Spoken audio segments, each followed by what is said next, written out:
Missed you all the past 2 years, communicating through Teams, Zoom, phone call after phone call, through emails, but finally we're able to connect once again. So thank you for making it in. It's an honor once again to be able to serve this great city, and especially to be able to serve the Bureau of Accountancy as Deputy Controller yet once again under our new administration led by none other than Controller Brad Lander. And you'll hear from him shortly. But you know, it's one of those moments that you like take a look back and it's like, man, it's really been 2 years. But I definitely wanted to thank all of you, because while the city was shut down and we were all remote, and for the very first time trying to produce the financial statements from home, which we've never done before, you all have been so great. Your due diligence and, you know, meeting the deadlines, even without a seminar, you knew what to do. You called us and contacted us when you need to, and the great collaboration allowed us to once again produce the financial statements during a global pandemic. And that's never, ever happened before in the city of New York. So we appreciate you. I mean, you guys are the essential workers of the financial realm of the city. Without all of you, the services would not have been able to get delivered. You know, we wouldn't have been able to meet the needs of the public without all of you. It's the folks in the accounting and the purchasing office and the procurement and the contracting offices who allow the city to run and run smoothly. So thank you all again for all that you do. I want to take the time to recognize the team of FISA OPA, because I don't know about all of you, but when we were home, it was great that the every other Friday that said payday NYC did not change. And it's wonderful that the team of FISA OPA who did not go remote, they were in the office every day, making sure that the payroll cycles ran and the systems were up and running. So Neil Matthew, Executive Director, and our Director Greg Dollinger joining us today. Thank you all. Our bank accounts, thank you. Thank you so much. So I also want to take the time to just recognize Grant Thornton, because believe it or not, once we do what we need to do, right, in FMS, we run our reports, we're taking a look at everything. The financials cannot get issued without an audit opinion, and you can't get that clean audit opinion without the citywide audit being completed. And I want to say that the Grant Thornton team, who are the independent certified public accountants for the city, did an awesome job these past 2 years in allowing us to meet our deadline for producing the financials timely. And it could not have been done without them under the leadership and the partner, Marla Hummel, who unfortunately is unable to make it here today, and Nick Lazzarula, and we have Mike Ryan and Kyle Trooper joining us today. Come on, guys, stand up so they can see your smiling faces before they see your emails. This team of Grant Thornton is great to work with. And, you know, all of you, I hope you feel the same way once you start receiving your multiple emails asking you for selections and supporting documentation. But these are friendly auditors, so don't hit delete, don't ignore the emails. Remember these smiling faces you met here today. So without further ado, I am going to step aside, and I would like the Controller of the City of New York, Brad Lander, to just give a few remarks. Please welcome him.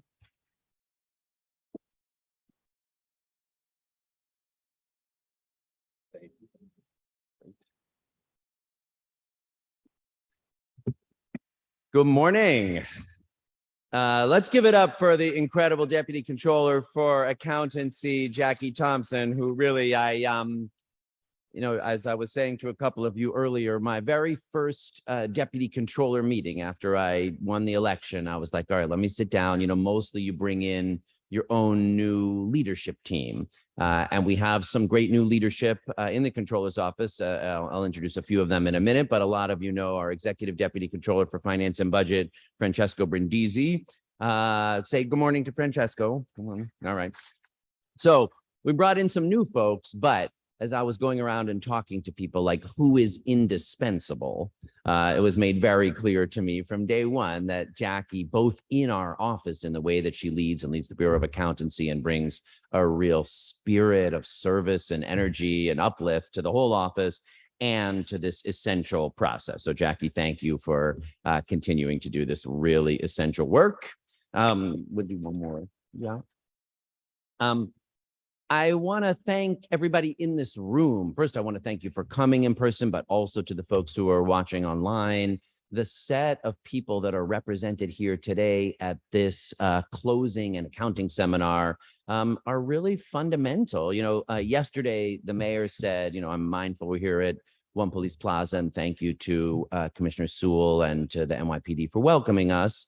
Yesterday, the mayor said, the folks that are heroes aren't the ones with S's on their chest. They're the ones with badges, the folks who keep us safe and are walking around in this building. And that is true. But I will also just say that the city does not keep running if we don't keep its books, if we don't manage its finances, then otherwise we can't make payroll every couple of weeks. We can't pay our contractors. What makes it possible for us to hire everybody in the city, from our police officers to our school teachers, to our firefighters, to the folks providing mental health counseling, to the staff at H&H during the pandemic, all of that runs through keeping the books right and making sure we know where the money is coming in and where it's going out. And that kind of accounting is the most fundamental trust in government. It's like both the basis for actually getting the work done, for being able to pay people to do it, and fundamental for the level of trust that's needed for the citizens of the city, for the taxpayers of this city to believe in the institution at all. And this is a time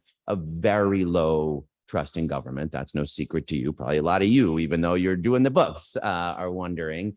And what's essential is to be able to show people that we're telling the truth, that we've taken good care of their money, that we know where it came in, that we know where it's going, that we can fully account for it, that we are spending it wisely. And that at its core comes from the annual comprehensive financial review. That's why I don't leave home without the annual consolidated financial review. I carry it around so I could show it to New Yorkers. Now, I'll admit I don't usually show them the award-winning but very heavy full statement. I usually bring the popular annual financial report version.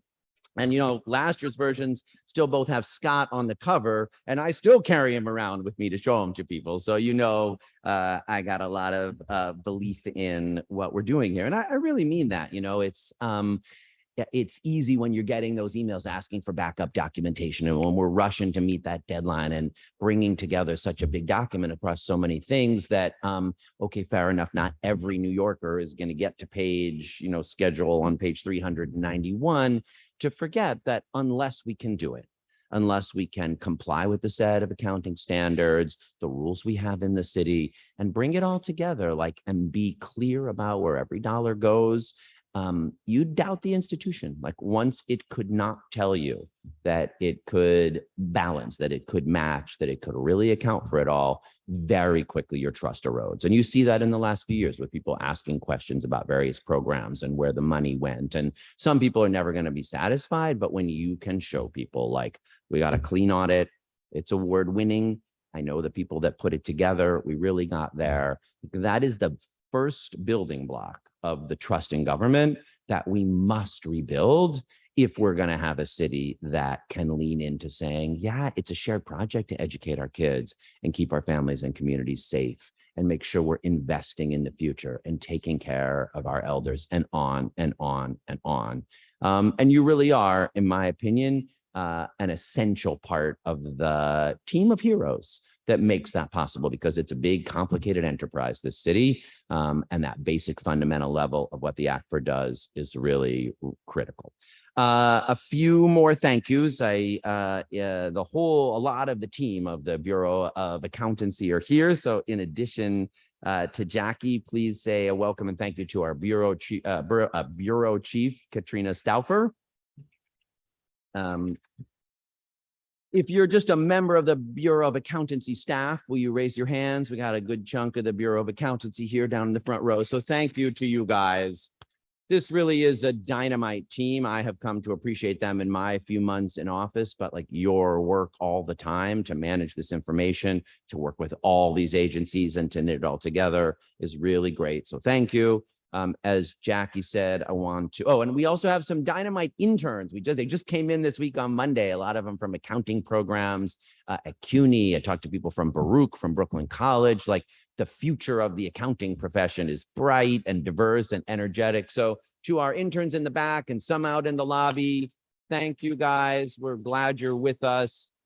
We got a really strong community that you are joining, and we're so glad to have you here. Thank you again to our partners from Grant Thornton, from OMB, from FISA OPA, and of course to all the city agencies who are getting the work done.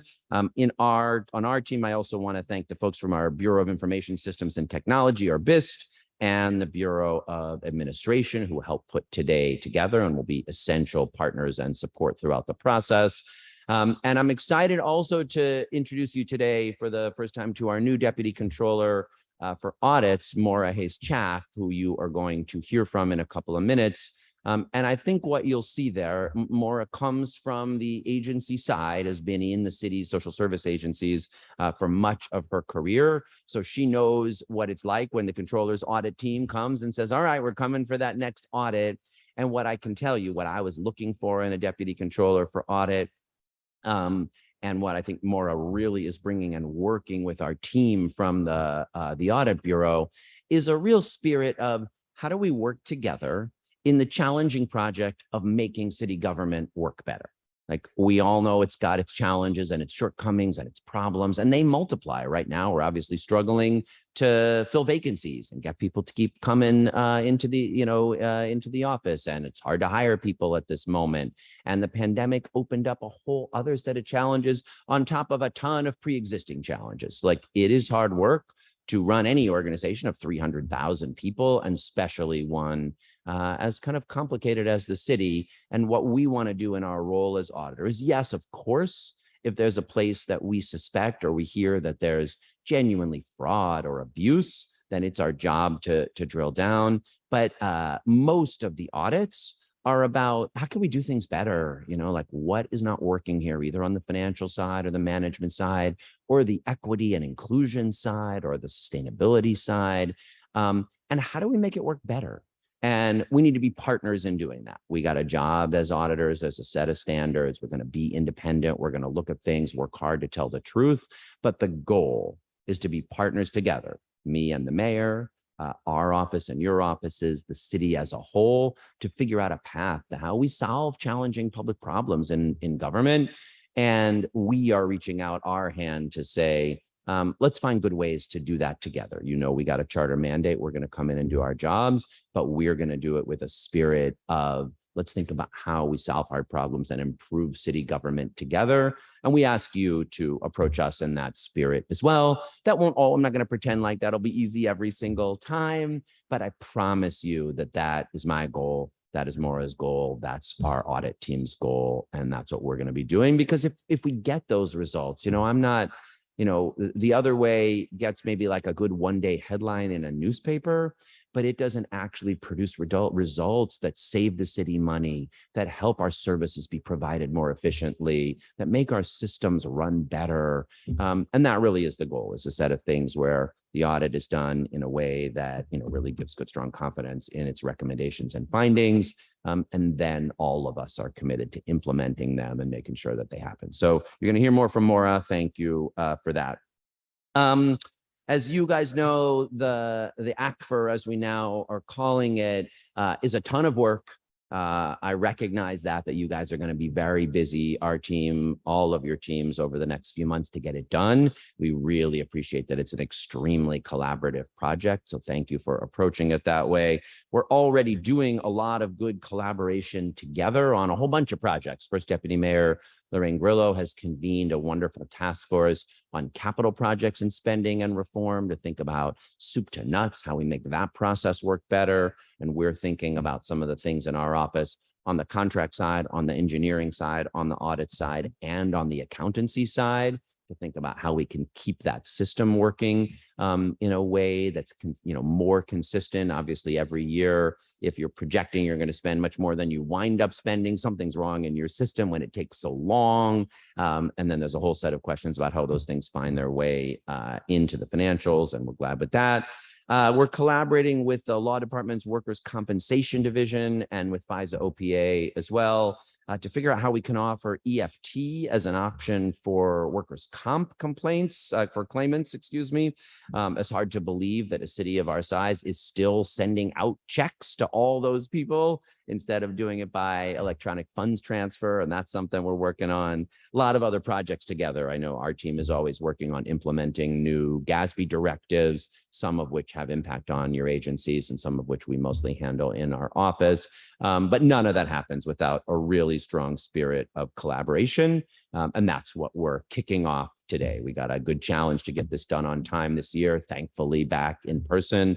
We know it cannot happen without the strong collaboration that we're kicking off in this room today. So thank you all so much for being here. Big extra thanks to our team and especially to Jackie for leading it. And good luck in the coming months. Thank you so much.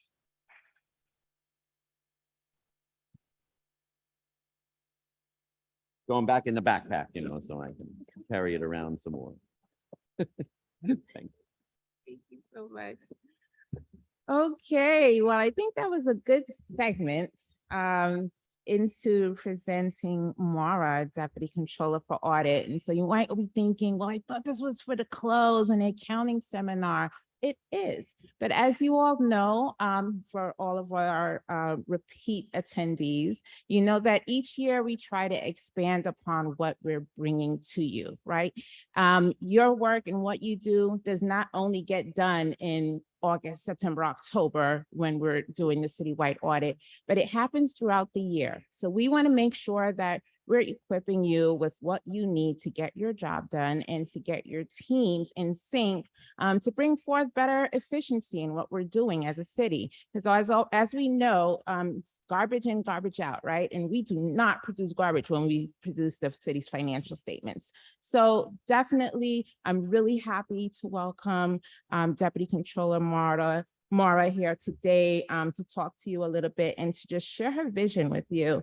And she has a great team that's joined her here today, but I pulled out some bullets from her resume just because I want to give you a little bit about who Mara is.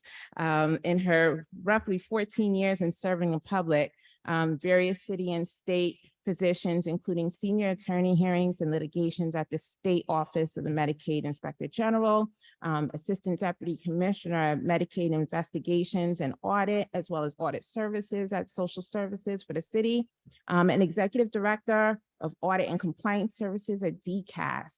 And finally, we are the lucky crew to be able to call Mara Controller's Office our own. And we're very happy to have her here today just to give you some insight on the new direction of this bureau. So please, I know when you receive that letter that says engagement letter for an audit, you all either crush it up or you're kicking the can like, oh man, they're coming in here again.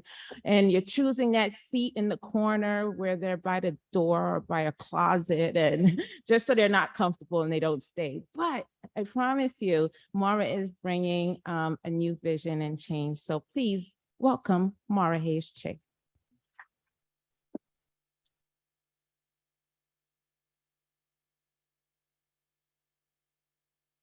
So good morning, all. I'm sorry I'm very short. You may have a hard time seeing me.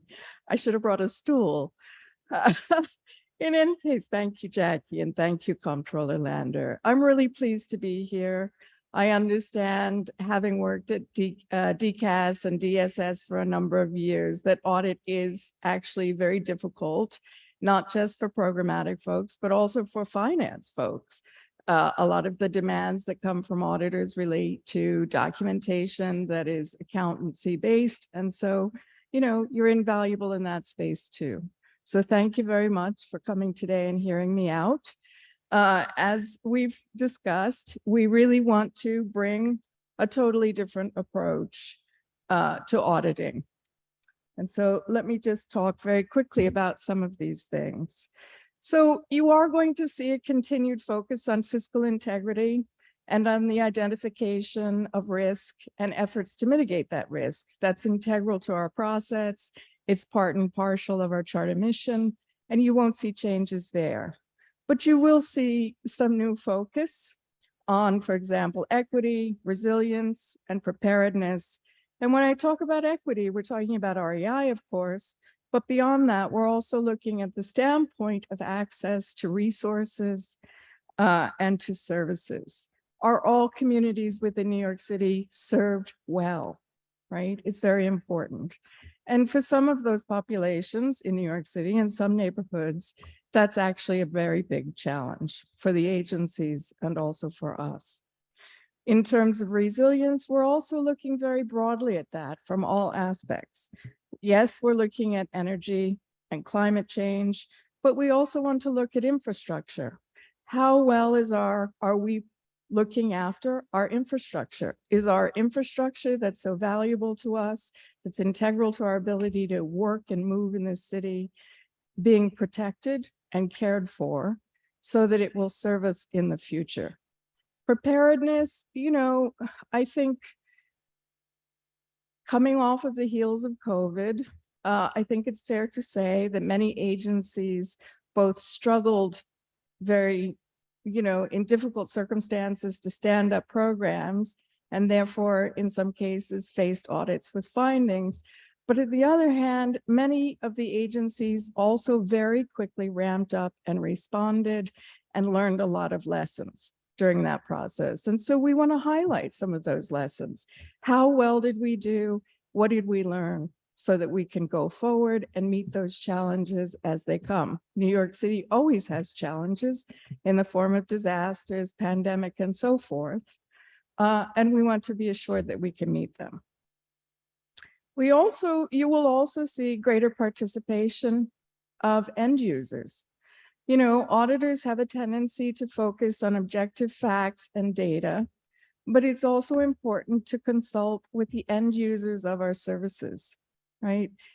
How do they view the programs? How do they view the agency services? Where would they like us to focus audits? So we will be reaching out to consumers and residents of New York, both in terms of setting our objectives for audits and also during the audit process as part of testing. In terms of approach, as the comptroller spoke to, we really want to take a more collaborative approach to finding solutions. The reality is that while we are oversight, we have a very shared interest with agencies in ensuring that New York City government works. We feel very strongly that the better way to go is to work collaboratively with agencies to actually have conversations about our findings and about our recommendations to ensure that they are feasible, that they can in fact be implemented, and that they are meaningful, right? I have seen a lot of audits in my time, not just from the comptroller's office, but from other oversights that have tended to focus on minutia. We would like to move away from some of that minutia, away from looking purely at compliance, looking more closely at outcomes, and making sure that when we make a recommendation, it is something that potentially assists the agency, the program, and also the end users. So that's a slightly different approach, I feel, than has been taken in the last couple of years in particular.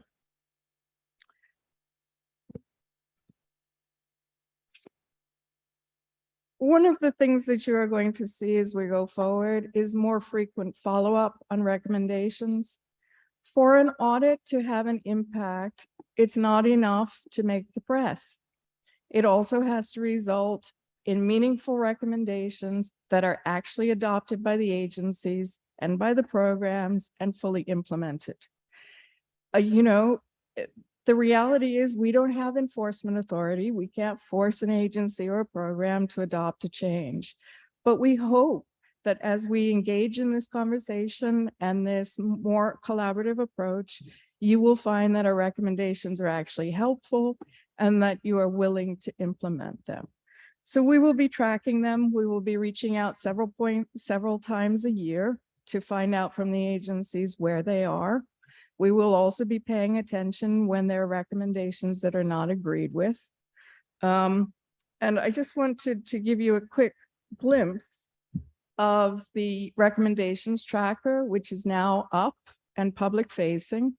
We will be updating this regularly for all audits that are released from January, that were released from January 1, 2022, so that we are keeping track. It's a very useful tool. It's very important that audits are actually resulting in change, and we feel that this is one of the best way to measure it. So you'll find that there's a screenshot of this, and there's also an address there so that you can access it from time to time if you'd like to. And, you know, I guess the closing slide is just my contact information. I'd like to invite you and your colleagues in the agencies during audits, before audits, after audits, to reach out and have a conversation. More than happy to hear from you. I think it's important that not only I, but also my team, my senior leadership team, are visible to the agencies so that you do have an outlet if there is a bona fide disagreement that you would like to take up the chain. Please reach out. I'm here and look forward to hearing from you. So before I close, I would just like to introduce my team. I've got 3 of my senior managers here with me. Feggy Horning, who's the Assistant Controller of Finance. Many of you may have met her before. She has been with the agency a very long time. In fact, all 3 have. Edward Carey, who's the Assistant Controller for Management Audits. And also Marianne Mullaney, who's the newly appointed Director of Special Reports and Investigations. So again, I thank you very much for your attention today, and I hope that this is the beginning of a new approach to audit, not just on our side, but also on the side of the agencies. Please do reach out. Thank you so much.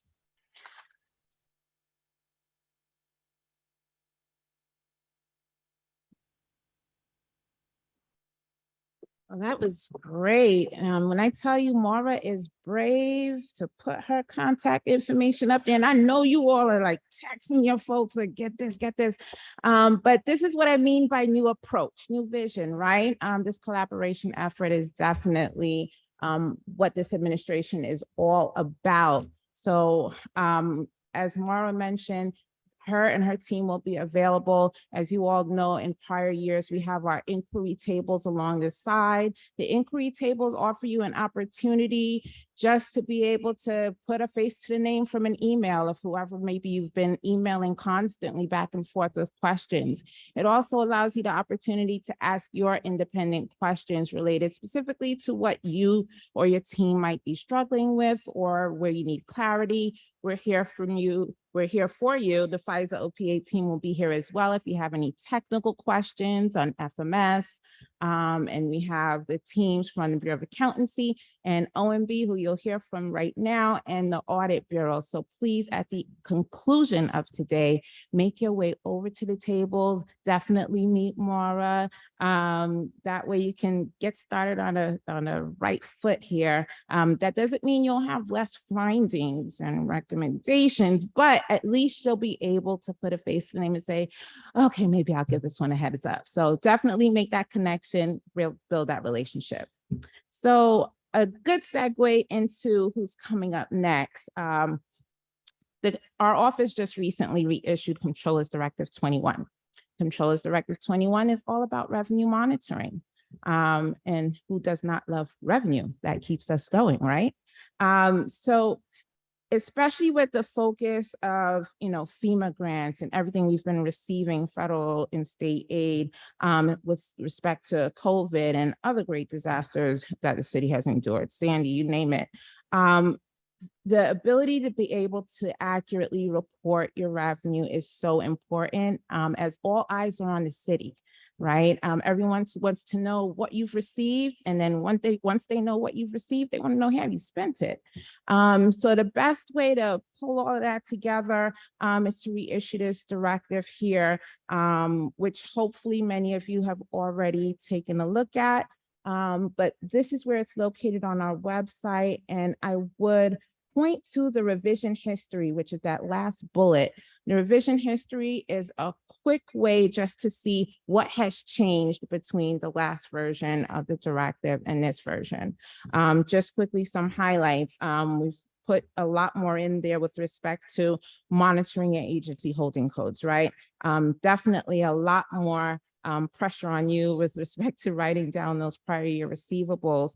And supporting documentation is so important. It's not just an audit tool. It doesn't just help the auditors to understand what's happened, but it helps us to understand as we are applying the next level of approval to your documents, as we're reviewing the documents, it's helpful for us to see exactly what you're trying to accomplish with that FMS transaction. So that's just a little bit of what the directive is covering. I will not read it to you. It reads as a bedtime story, but if you are in the revenue area, this is important to you, so you'll love reading it. And with that, our office has been collaborating a lot with OMB. Their newly put together task force on grants led by Dan Hyman, who you'll hear from shortly. And so I know you've been seeing a lot of emails from the team. He's ready to get started. I'm going to bring Dan up here. He's ready. He popped up. He is ready to go. You've seen a lot of emails from the team, so I hope you're responding. When I see an email from Dan, I'm like, okay, I gotta sit down, get some tea, get some coffee, get some water, because I'm going to be here while reading this, because that's Dan email.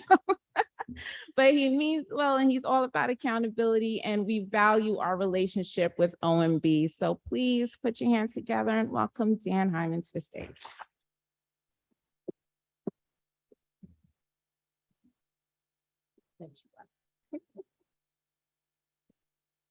Well, good morning, everyone. It's glad to be here. I've heard about this conference for decades, I think. It's not exactly what I pictured. I pictured a lot of more seats being filled in, but I guess next year, we'll be back to a better new normal. We can do that. I was chatting with someone from Pfizer OPA this morning. We realized it's the first time since the pandemic we've had a tie-up. So I came in and I saw that Jackie, as always, is very hospitable, has all this food there. Look at my COVID-15, saying maybe next year. So I'm looking forward to basically giving you a brief introduction to what our group does as the opening act before we get to the Bureau of Accountancy main event. And I think if you're not related to the revenue side or the grant side, I'm sorry, not everyone can be in the good part of the organization. But hopefully if you are, or if you basically are supervising people who do that, some of this will seem very familiar to you, and hopefully we will be making it even better for you in the weeks and months to come. So what I'm going to cover today, is just give you a brief introduction to what our task force is and what it's all about. Highlight some of the things that Jackie has alluded to. I tend to send out messages, usually under the anonymous grant revenue. That's really me. Moniker. They're usually long, but they are meant to be helpful and useful for your agencies to do research to, as the controller has said, and as others have said, if we don't have the money coming in, we can't really fund and support these important programs. So we'll talk about the quarterly status reports that you have been seeing from us, and also sort of looking forward what we hope to do this year, switching more from the looking backwards and what's currently on the books to basically making sure that as we get to fiscal 23, we're ready to move forward. So with that, so our task force basically was formed. I'm not sure of the exact date. My former boss, who's now working for the controller office, could tell you the real date. But basically, I started in May, and we've been hiring since then. Some of the same challenges you probably have as far as getting people to want to work, getting through that pesky OMB PAR process. All those things affect us as well. But we are, nearly to the level we wanted to be.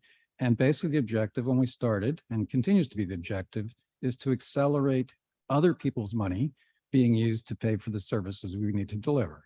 I guess technically, much of the tax money coming from the federal government and the state really is New York City tax money anyways. It just got a roundabout way to get back to us. But we really want to make sure that we encourage people to get grants from federal, state, and non-governmental sources, that when they get the grant, though, let's make sure that those promises, those commitments that the grantor nicely gave to us, that we really are getting those dollars in. You know, it's nice that we got a promise that someone's going to fund something. If we don't actually get the cash at the end of the day, then it's really city taxpayers who are paying for it until we do. So it's not just getting it in, period, it's getting it in faster. You know, that basically means don't wait till you're in month 13 until you're at the end of the year to decide now's the time I'm going to ask for the money. Ask for the money when you're allowed to ask for the money, when you have the supporting details. It's the same amount of work conceptually, and it really takes some of the burden off the things that you would normally be doing in the summer. So part of what you've probably seen from us is accelerating some of the things that you would normally have done starting next month into things that you were already now well along the way for. But I guess we'll see as you get to month 13 whether that actually worked or not. But the other thing that we are trying to do sort of more, the same way that Maura was talking about, if there are things we're seeing, if there are problems, if there are issues we're seeing in one agency or two agencies, we want to make sure that we, take those good ideas and make sure that other agencies are aware of that. If there's some, technique or internal workbook or spreadsheets that, agencies have alerted us to that they find useful, that we want to make sure that we share that.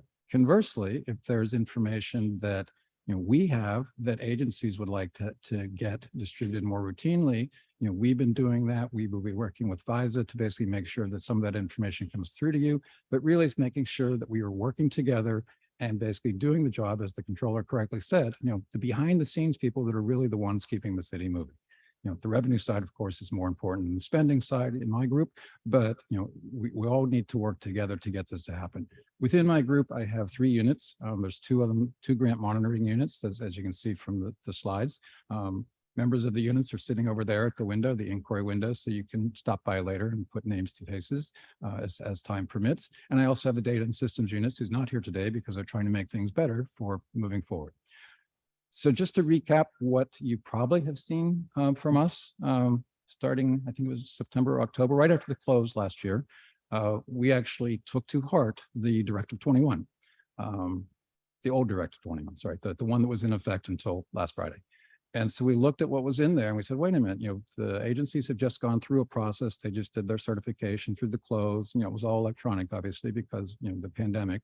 But we said, let's take that information and use that just as a simple starting point to make sure that we understand where there might be issues or concerns or risks. So I guess in annual report talk, that's the G1, right? Did I get that right? So we really focused on the G1 and saying, okay, there's some receivables out there that have been out there for, a couple of years. Well, to me, the longer stuff is outstanding, the more concerned I get. Do I have an issue with a grantor not fulfilling their commitments to the city? Do I have an issue where supporting documentation wasn't available, and so the grantor is not paying it? What are the reasons? So we started focusing on that, and we sent out to each of the contacts in every agency with grants anyways. Here's what we think is on file for you. Please just give us an update. Very simply, well, I don't know if it's simple, but basically the objective was, if you have something that you have billed from a grantor, so an FMS speak, you've done an RE for it, when do you expect to be paid? Is there an issue? Is there something that we need to engage the law department or someone else in to make sure that this money that you're expecting actually shows up? And so the REs, again, some of them I know there's a reconciliation process, particularly if you're dealing with the state, it tends to take longer than other places.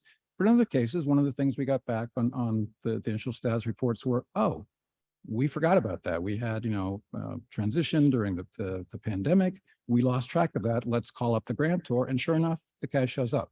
So to some degree, it was really just making sure we had an inventory of what was out there. The UREs, the unbilled revenues, which you typically do during month 13, those were similarly, when are you expecting to actually have sufficient information to actually claim that money, to get reimbursed for that money? And so again, the same kind of concern. If it's last year's URE, expenses are probably still rolling in depending on what your program was. And so we know that that's something that sometimes takes a while. When more or less do you think that's going to happen? And then the same kind of thing, as we look further and further back, we start to wonder, well, It's 2 years ago, it's 3 years ago, it's 6 years ago. It's still not claimed. Is there a problem here? And so that's the kind of information that, agencies in many cases had to go outside of their normal accounting group, out to the field, out to the program managers and get more information about what was going to happen. So there's a lot of research that was involved in it. All of that research is the same kind of things that historically, I guess, you've always done during the annual close.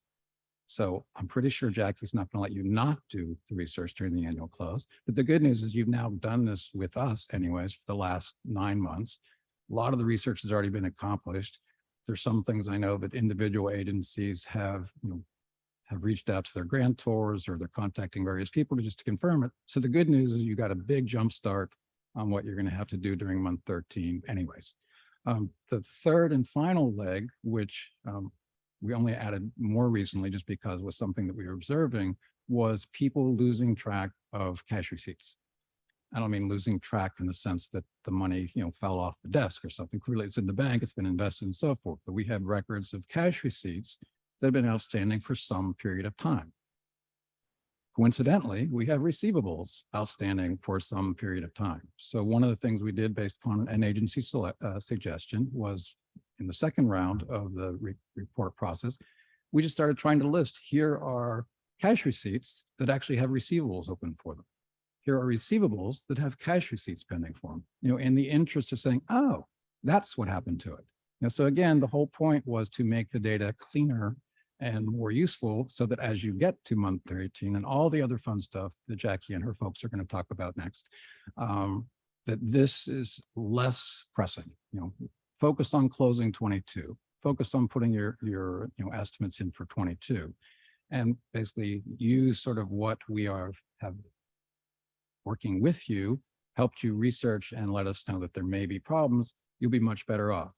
For those small number of incidents where an agency has told us that they think there might be a problem, it's a, I don't know, 60 character field right now, so it just says it might be a problem. We've asked for supporting documentation. I think in the package, I'm pretty sure in the package, but if not, we can get it to you. There's what that supporting documentation needs are.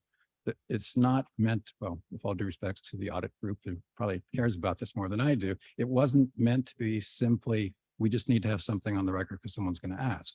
It's actually to force people to think about, how did I get to this problem?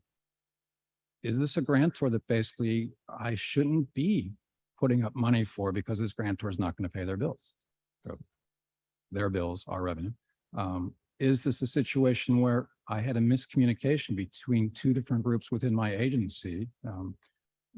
Probably the most common example we've heard is one group who did the month 13 URAs was not being consulted, or information that what they did was not used by the group who actually did the claims. And so what would end up happening? You're all accountants here, so you should know the answer. If you put in a claim and you don't reference the accrual, well, one, it goes into the wrong fiscal year, which is not good. But the other thing is that unbilled receivable sits. The claim actually could get paid. The unbilled receivable is still on the books of the city. A double booking, I guess we could call it, or a bookkeeping error. Well, it's bad enough that it happened. How do we make sure that as we move forward, those communication lines are now in place? So this is not as much as we have this problem, we need to take some action with it. It's like, because we're seeing these problems, what do we do to our procedures? What do we do to our communications to make sure that we see less of them moving forward? So that's what it's really all about. As Jackie has said, for those of you who are not familiar with the little paperclip in FMS, you're going to be, because if you actually have known problems, you have done the research, we are really looking for the FMS document where you're requesting that adjustment to a prior year receivable to have the supporting detail in it so that we actually have it for the record. And that then goes through a process where we, working with the Bureau of Accountancy, see those when they come in. Hopefully you are talking regularly to your OMB agency task force representatives. They're the ones who understand the programs specifically that are out there. They want to make sure that they understand what's going to happen going forward. And then once they understand it, then it goes to our budget review group, who basically coordinates with Jackie exactly the timing of when all this stuff actually gets processed. So from your perspective as an agency, what you will probably see is I'm asking, well, we have already asked, if you have one of these known situations, we would really like you to get them into FMS so that we could start the review process while we're in month 13. So that basically means, ideally, if you know that you've got a problem, particularly with general fund, for any of your receivables, go through the process, work with your task force, and get that started in FMS. Once it's in FMS, there's a process that we'll be going through the controller's office to get them processed, but they will stay out there until we get through that process. Don't think there was anything else on the past. Sounds for the future, the happy stuff.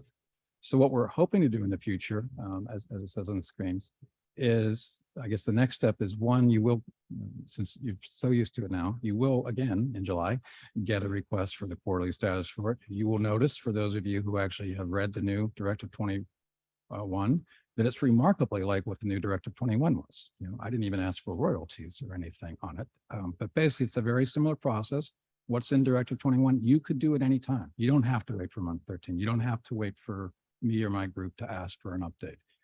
By going through, the last few months, we think there's gonna be a lot less things for us to ask you about because you've already cleaned it up. So what we really want to focus on is moving forward into fiscal 23.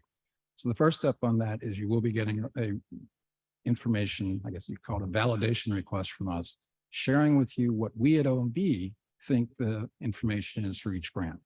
So I know you actually go through a process every year where you go into FMS budget and you put some information in. If you got a capital grant, you have to go through, the CGMS process to get your reporting. So we do have a lot of information. We just want to do a single snapshot to make sure that we've got the right information. One of the things we've noticed is we have, contacts for individual grants that retired from the city 6 years ago, because I knew some of them from seeing their names. So hopefully it's a simple exercise. We'll get all that. And then once we have that, we can use that to sort of more refine what we ask of you. So if you tell us or confirm for us that a particular grant program, a particular revenue structure is something that you're allowed to claim on quarterly, we hope to actually give you more alert type information saying, hey, you told us this claim could be done quarterly. We haven't seen one for 6 months. Is there an issue? Is there a PAR that's being held up for the person who does the claim? And so we're trying to make sure that as we move forward, that we provide more alerts, more information of what we could do for things that seem unusual. On the technology side, working with our friends at FISA, we also are looking, and we've heard suggestions for things that agencies would like to do more routinely or easier, I guess, than the way they have been doing it. There's various examples. There was a study that was done in January of last year, where basically many agencies were surveyed and sessions were held and some procedures were documented. But amongst the things that came out of that was, a need to have some additional reporting capabilities, not new data, just data that is already there, which is inconvenient. The most common one, if I recall, was, we have a federal grant, and given the way the FMS process works, in order to get the information, we have to run a report twice because it's 2 different fiscal years. All right, well, that seems like something we could change. Let's let you specify date ranges and get the information for it. For things that are outstanding, such as the situation I said with the RE that didn't reference the URE, well, the existing reports only tell you the things that still open. If you didn't know what the document number was, it's hard to find. So we're looking to see if we can do reports. You can ask for both open and closed. So you can do better research. So that's basically dealing with the information that's already there. The other thing, which is sort of more of a vision thing at the moment, as you know, whether it's stimulus or other programs, it's often harder after the fact to figure out what the spending was for. Particularly if you're in a budget code that's got mixed sources of funding, it's a little bit of a forensic study after the fact to figure out, was this actually being funded by the grant? Or was this being funded by, well, in some cases, 2 different grants? So what we're looking at working with FISA is there are some capabilities within FMS accounting that we're looking to see whether that may actually be helpful and useful, so that agencies who want to record that additional information. So it's not the budget code, it's not the object, it's not the stuff you already typed. Use some additional fields and allow you to effectively tag a particular spending as being associated with a particular grant. And so that's sort of a vision thing. That's where we're trying to go. But again, it should be fun. And lastly, we are brand new, so we don't by any means know everyone in the city yet, although I feel like it after the number of calls I've been on over the last year. But if there are any questions or any suggestions you have, we do have our little inquiry table over here, so you can ask us here. You could also work with your agency task force. You know, we try to work with them. So just to be clear, we're not the ones who are approving your grants. You know, you're the same agency person that you submit your budget mods to and you submit your PAR request to. They're the same ones who basically you should be continuing to coordinate with. You know, we're the support for them, but we're also trying to be the support to you. You are out in the field, you're seeing things that are challenging, that may be hard. So feel free to basically give us those ideas. You know, we may not be able to do anything initially, but if you've got questions, you got ideas, you have things that work for you, we want to be sort of that repository that can share it to all the agencies that have grants so that we can all collectively work better. And, you know, to the point from the earlier speakers, we really want to be able to fund all the things the city needs to do. Using grant funding to do that is the best of all worlds. And so that's really what we intend to do. I didn't put my name and phone number on here. I'm sorry. I didn't know that that was the standard, but I did put sort of this anonymous email there, which is really me. But that way you can reach us. But when I do send out emails, it actually does put my name and phone number. So if you do want to call, feel free. And I want to thank Jackie and the Controller's Office for inviting us to be here as the warm-up act for the real show, which is all about the annual close. So thank you very much.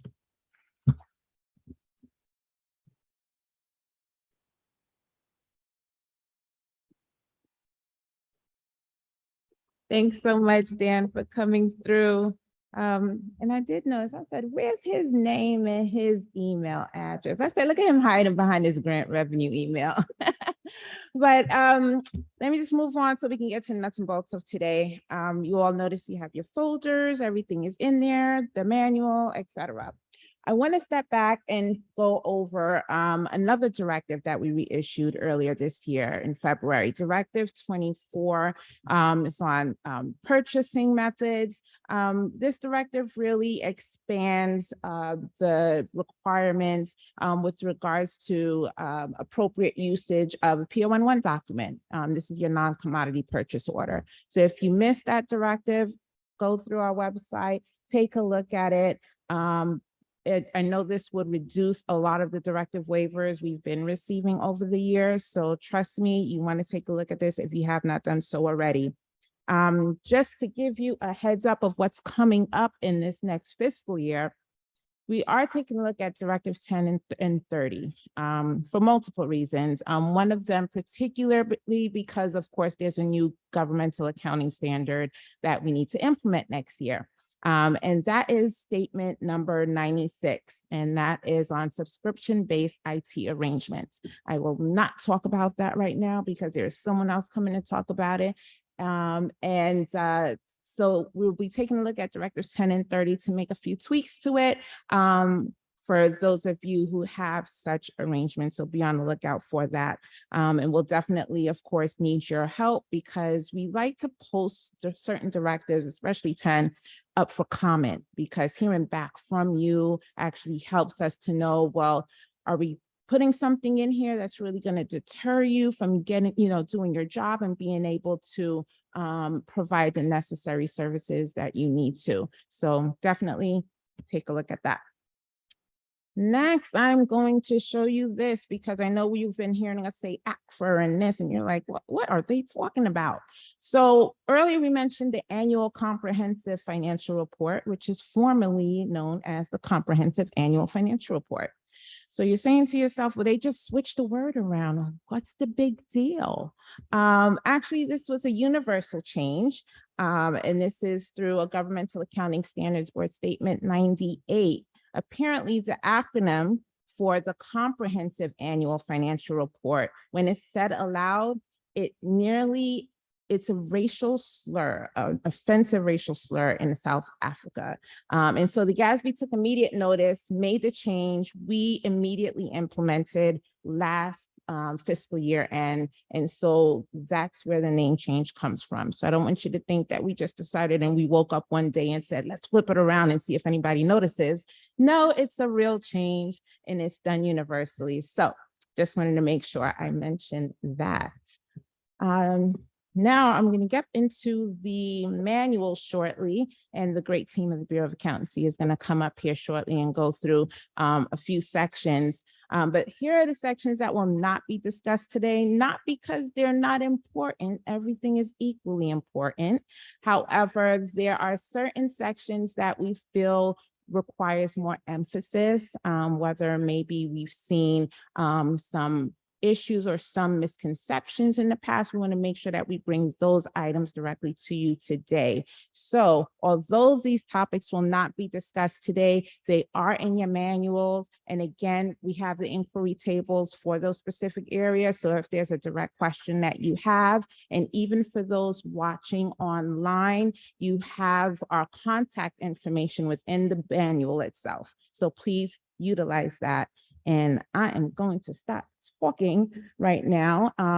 The folks that are coming up here to present, notice it's not going to be presented in the order that you see in the manual, but at the same time, you'll be able to follow along with them. This is where you'll find everything from today up on our website. Okay, so if you misplace the folder, which I hope you don't, I hope you sleep with it and cuddle it or something at night.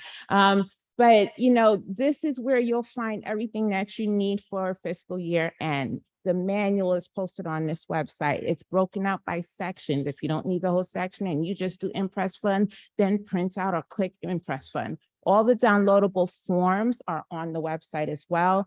And we'll have the recording of today posted as well. So for those in your office that could not make it, and you just want to constantly hit rewind and hear me say, meet the deadline, meet the deadline, meet the deadline, go ahead and do that. Make it your ringtone if you need to. But, you know, it's there for you to access. Hopefully next year we can be back in full effect. I know prior to COVID, we've been here 500 plus, filling up this auditorium. But next year, hopefully we'll be back stronger and bigger than ever. Today, it's a nice intimate setting, and this is the new normal of intimacy. And so it's nice to see you all. But there's where you'll find everything on our website.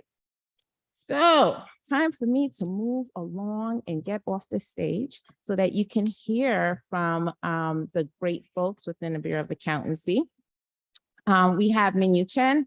She's our newest supervisor, recently promoted as supervisor of the Revenue Monitoring Unit, and she is handling like a pro.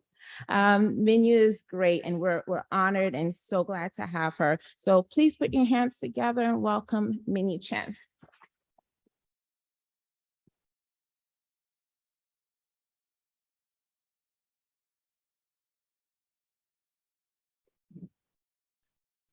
Thank you, Jacqueline. Good morning, everyone. As Jacqueline mentioned, my name is Minyu Chen. I'm the Unit Chief of Revenue Monitoring Units. Today, I will be covering two topics: general and capital fund revenue and single audits. Let's start with general and capital fund revenue, which could be found on Section C of the Closing Instruction Manual. I'll give you a moment to find it.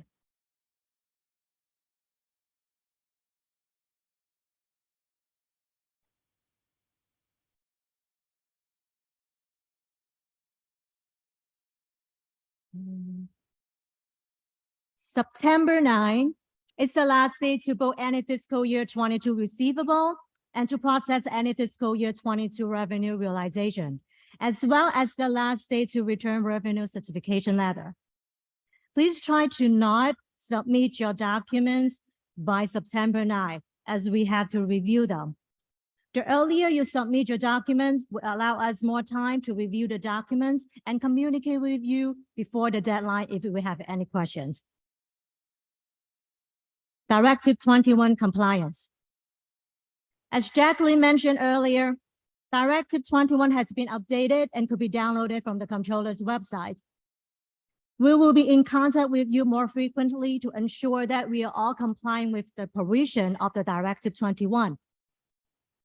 Some of you already received report that our office sent last Friday for the listing of open cash receipt pertaining to revenue source 7900. If you have any question related to this communication, please feel free to reach out to us. We will be communicating with you in timely manner. Changes to the year-end revenue certification process. In prior years, only general fund revenue and receivable report were included in the side-off certification. This year, we will be adding the capital fund expense and revenue report to the side-off certification as well.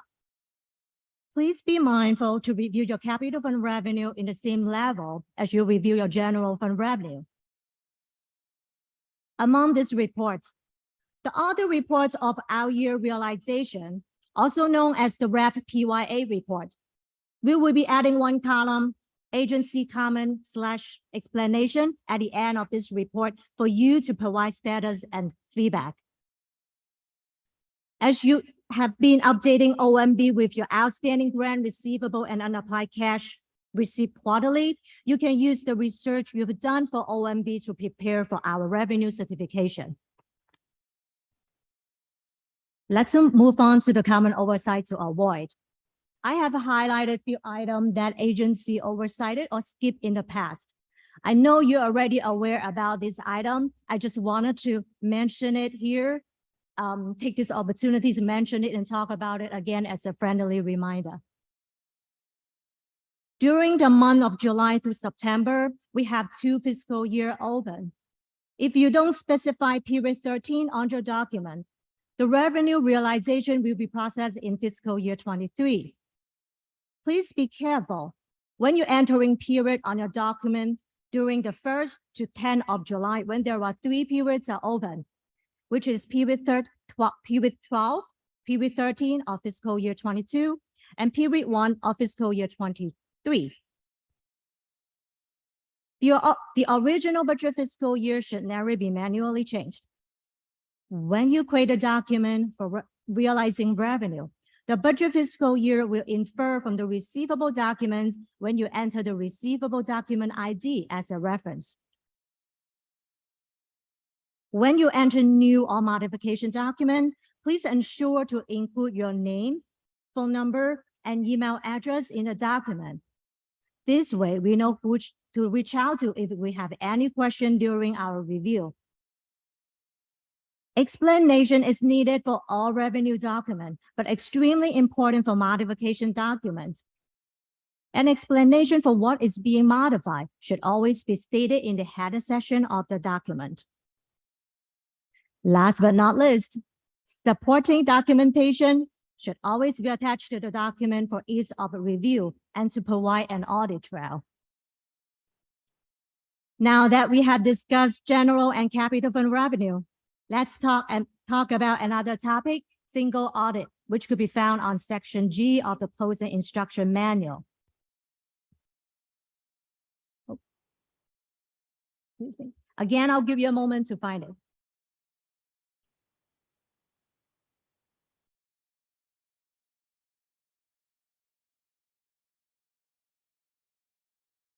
As we did in prior years, we will be adding 2 columns to the FDIC report. One column for the pass-through grantor contract or identification number, herein referred to as an ID number. And the other column is for the total amount passed through to subrecipient by assistance listing number, formerly known as the Catalog of Federal Domestic Assistance, CFDA. Couple items to note while reviewing the FDIC report.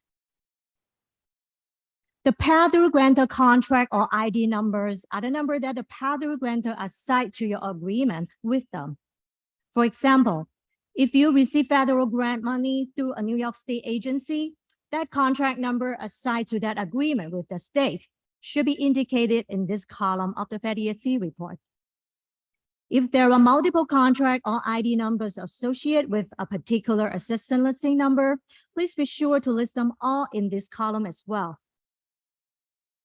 In regards to federal grant money being passed through to subrecipient, this is the case in where a city agency passed federal grant money to an external party. You will report the total liquidated amount that you actually paid out to subrecipient during fiscal year 22 by assistant listing number on the FedESD report. Although we don't need the level of details for each of the amount that were passed through to a subrecipient, you should retain supporting documentation readily available in case questions are raised during the audit. If you have any question related to these two topics, please feel free to email us. I will be in the revenue and single audit table after the closing instruction. Please don't forget to stop by to ask questions, to say hi, or to networking. I'll be happy to see you there. Thank you very much for being here today. I look forward to work with you. Have a happy end of fiscal year. Now I would like to introduce the next presenter, Marina Verba.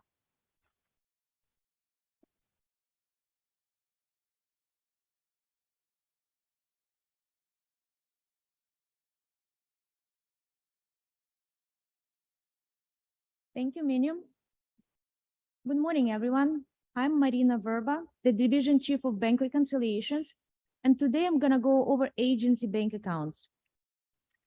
This year, we will be distributing active bank account report and agency representation letter via email on July 1st. As usual, our distribution list is based on the contact information that you provided during the agency assignment reach out conducted in April. If there have been any changes, please see me at the inquiry table later to confirm the information. Some reminders for your submissions. Please be sure to fill out active bank account report legibly and submit all items electronically in PDF format by the deadlines provided in the manual. Banking FTP remains a preferred method of submission. Please remember to email a notification to the agency bank account email address after you upload the documents.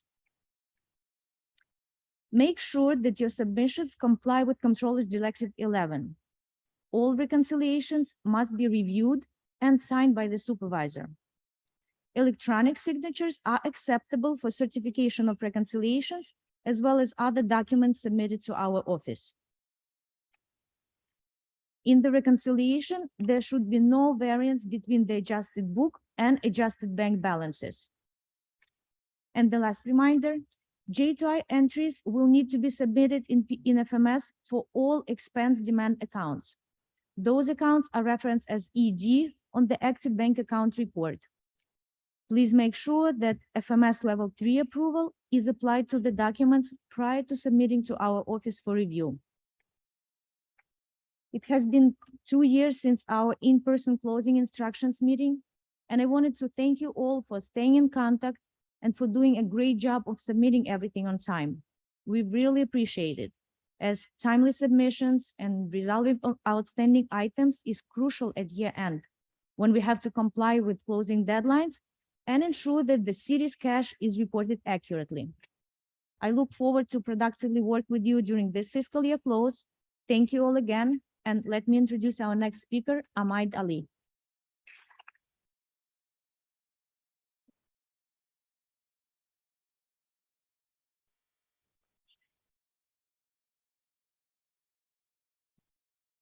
Thank you, Marina.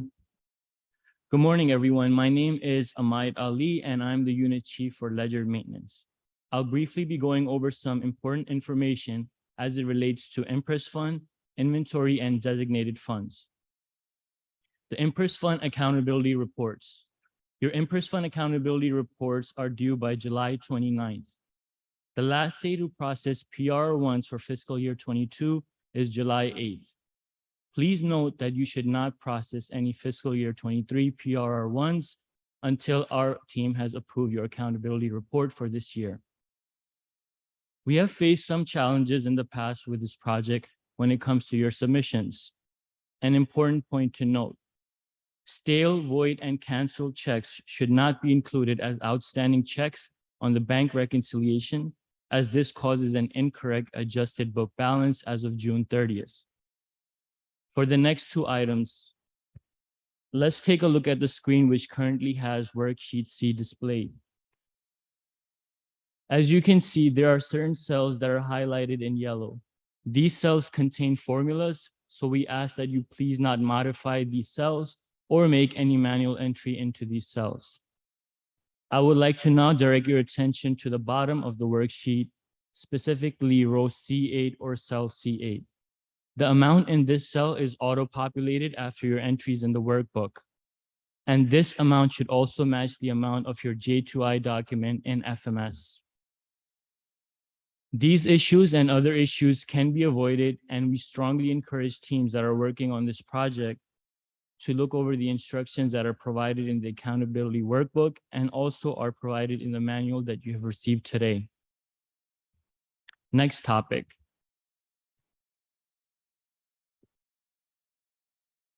Inventory of supplies. Your inventory submissions are due by July 15th. We understand that the pandemic created challenges related to your inventory reporting tasks and required some flexibility on our parts when accepting your submissions. Now that most of us are back in the offices full time, it is our expectation that the inventory counts are done in person. However, if you still face any difficulty in conducting a physical count, please reach out to our team for guidance.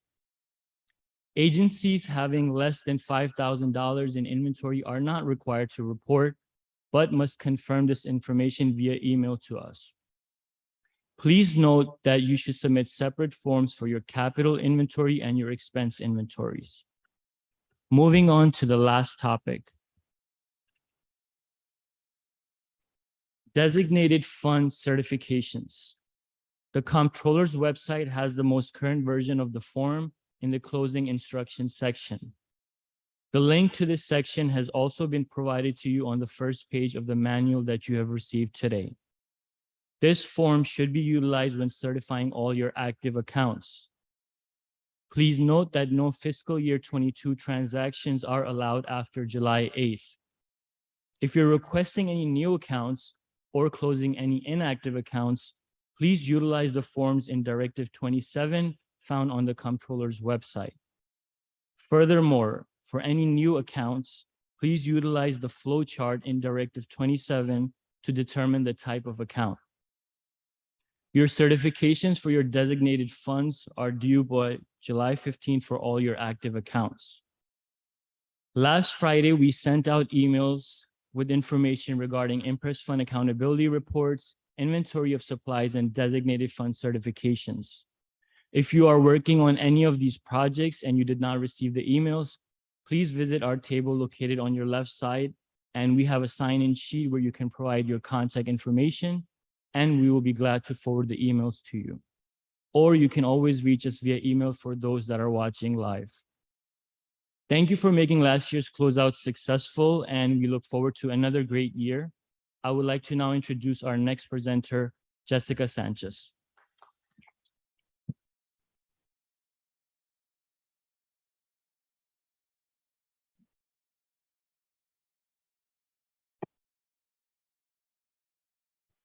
Thank you, Amide. Good morning, everyone. My name is Jessica Sanchez, and I'm the Unit Chief of Capital and Fixed Assets. I will be covering the capital sections of the manual, sections H, I, and J. In regards to capital projects expenditure accruals, section H, please be mindful of the dates indicated in the manual for payment requests being processed during periods 12 and 13 for fiscal year 22. In sections I and J, the capital accounting records reconciliation and the capital assets certification attest to agency compliance with Controller's Directive 1. As you are aware, agencies are required to reconcile internal records to FMS accounting for the unencumbered balance of each unit of appropriation, contract liability, and capital asset liability, respectively. Please run the reports and provide the certifications as indicated in sections I and J. A few reminders about capital cutoff dates. As part of the closing process for FY '22, capital documents must be approved final with the exception of the fixed asset intent and fixed asset modification documents, FN and FM. We ask that if you have documents currently pending level 3, to please either approve them or if not needed, discard them. The capital cutoff date for FY '22 is July 29th. After this date, there should be no pending documents in FMS waiting for level 3 or 5 approval. We appreciate your cooperation in this effort, as any pending or rejected documents, except FN and FM, that reference existing assets will cause those assets not to be depreciated or revaluated. The mass depreciation and revaluation event is scheduled for July 30th, 2022. A reminder about fixed asset dispositions, the FD document. Please make sure that FD documents are entered by July 29th, including the reason for the disposition in the extended document description. For impairments, please remember that this is a year-round responsibility for all agencies. Agencies are responsible for testing and documenting the tests performed. Please have all required backup documentation available, as this is a recurring audit request. For more information, please see Directive 30.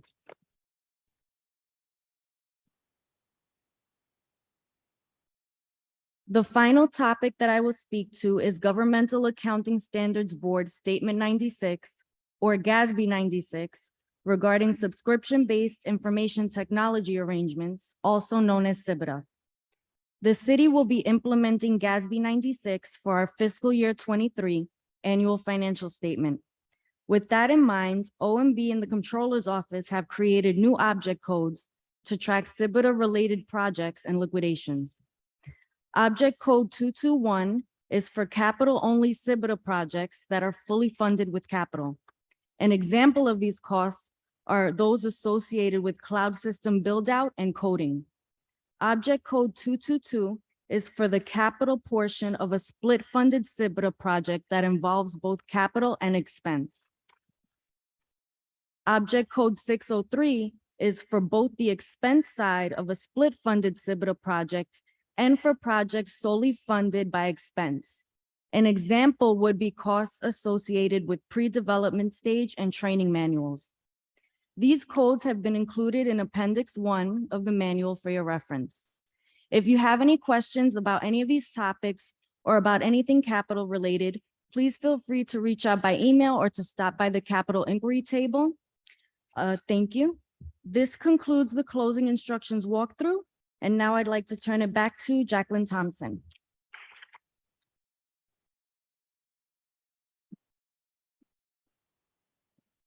Thanks so much, Jessica, and thank you, Bureau of Accountancy, for walking us through all of the important elements for this year's close.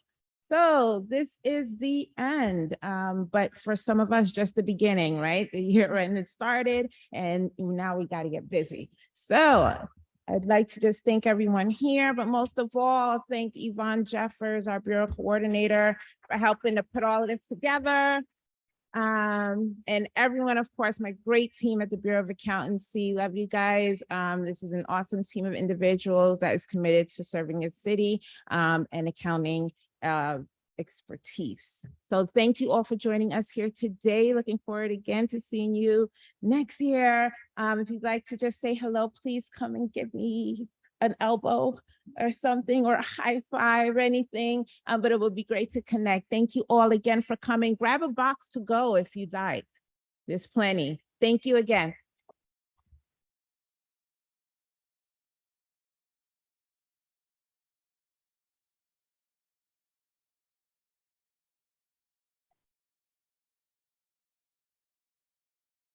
I'm going to tell you, don't listen to me, Ferrara. It's the only time.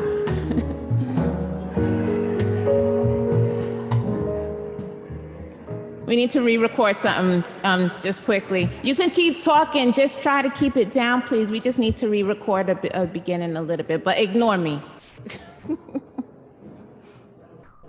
You ready, Troy?